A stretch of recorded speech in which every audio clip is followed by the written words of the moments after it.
I originally became involved with the Bikies against child abuse in Queensland because they were keen to do something to help children, and they didn't have a strong background knowledge in relation to child abuse and child protection. So they started contacting me for advice. They wanted to know what the priorities were, they wanted to be proactive and get out there and try to create change, because what they were seeing, especially in Aboriginal communities, was just so devastating for them.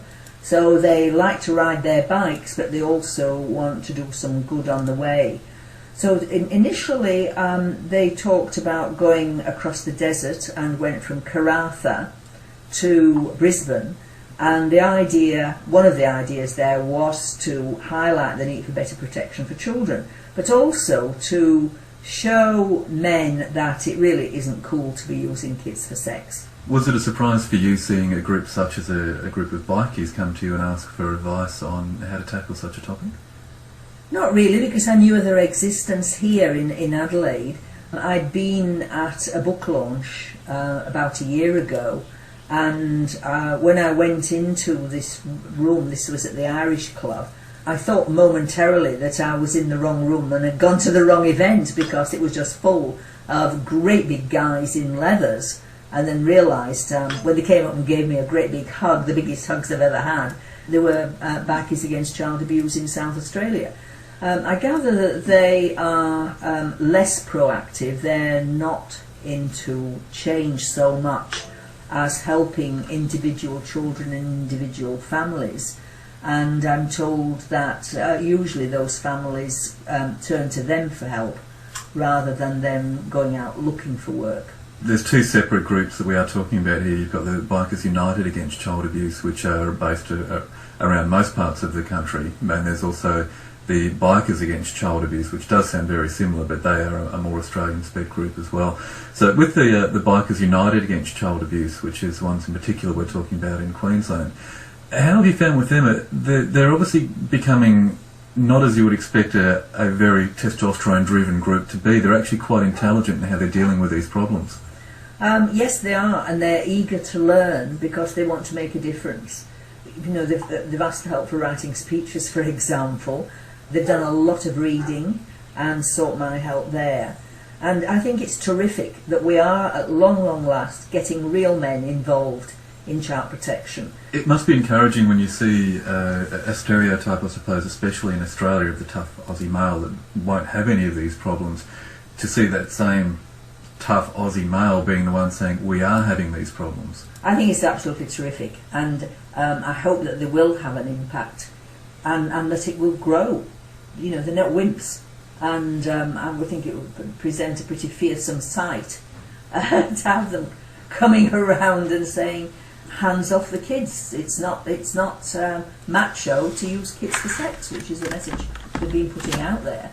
But now they're also looking at the legal system and the need for reform, so that we can do something about these people who've been getting away with it for so long. And that is the other thing too, that generically you'd think, okay, the bikies will come around and show the muscle and say, you're not going to do this anymore. But they have either not gone there to start off with, or made the next step to get into the legal side of it and to tackle it from an intelligent point of view as well. Yes, and that's why they were probably more influential than groups of women would be, because they're big and male and masculine. But at the same time, they've obviously got very soft hearts in that they're concerned about the kids, and in South Australia are working with the kids.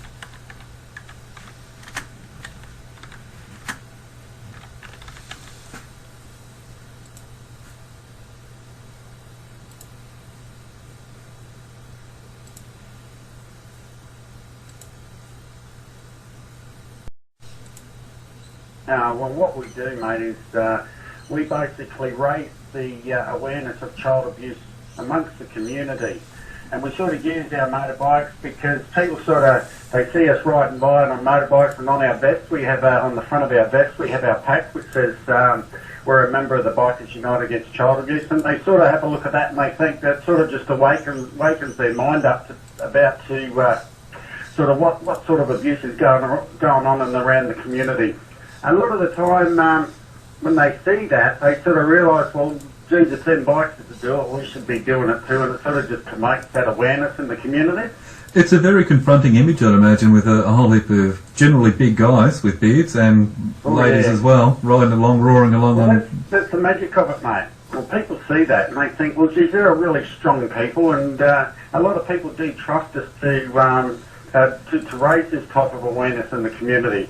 And it's a real awakening call for a lot of people, especially if we're invited to go with a family to a court where there's a child that's either giving evidence or somebody's being convicted, to sort of accompany the family there. And when we do leave the courthouse, it sort of raises a lot of awareness of these guys care, we should all be caring, you know. When you do have such a physical presence like that, do you ever get worried that it may be misinterpreted that you are trying to bully people into a certain situation? No, actually that's never happened, not once.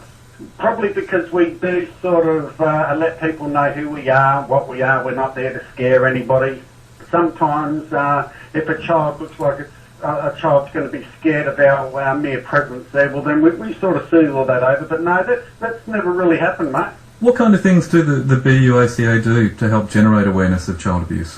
One of the main things we do is when we're contacted by a family, especially with a child that has been abused or is going through the court system, we'll go. A couple of our members will go and visit that family, and we'll take along a couple of gifts to give to the child, and we'll talk to the family, and then what we'll do is we'll organise what we call a buddy run, where the whole club and a selected part of the community get together, and we sort of hold a party or a fun day out for the child, and we'll take the child and his family for a ride on our motorbikes, and then we'll give the child a selection of gifts just to get the child on our side and to let them know that we're that child's friends, and then we'll sort of stay with that child right through the system as that child moves through the court system. Just let them know that we're there on their side to support them all the way through it. Yeah. Is there any kind of restrictions or rules that you place internally on your group for the different members of the BUACA? Yeah, absolutely, mate. We have a strict code. There are quite a few rules. Number one rule is every child has to have a Working with Children's suitability check in place.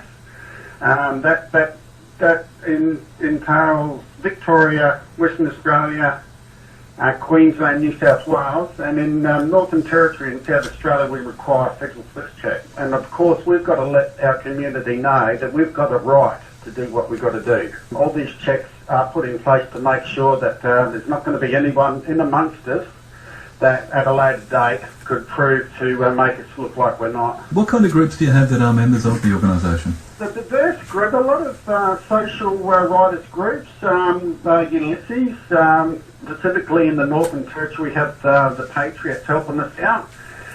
We've also got a lot of other child abuse organisations helping us on the side where it could be with advice and information, all that sort of thing. And our select government groups also help us out with a lot of advice. You know, even in the court system at the moment where we're trying to help raise the awareness of what sort of abuse is coming out of court, and we've got select court officials helping us out with a little bit of advice there as well. And you do organise fairly regular public events? We've got a couple of big ones coming up, one in Perth early next year, and we're going to be doing an awareness ride in Darwin in April, I believe. Mm-hmm. But yeah, up in Cairns as well. We've got a chapter in Cairns that's very busy at the moment, and they also will be doing an awareness ride around March or April. There is a similar organisation that does do the same thing as what you guys are doing in South Australia. Are we likely to see the BUACA come into South Australia in any particular time?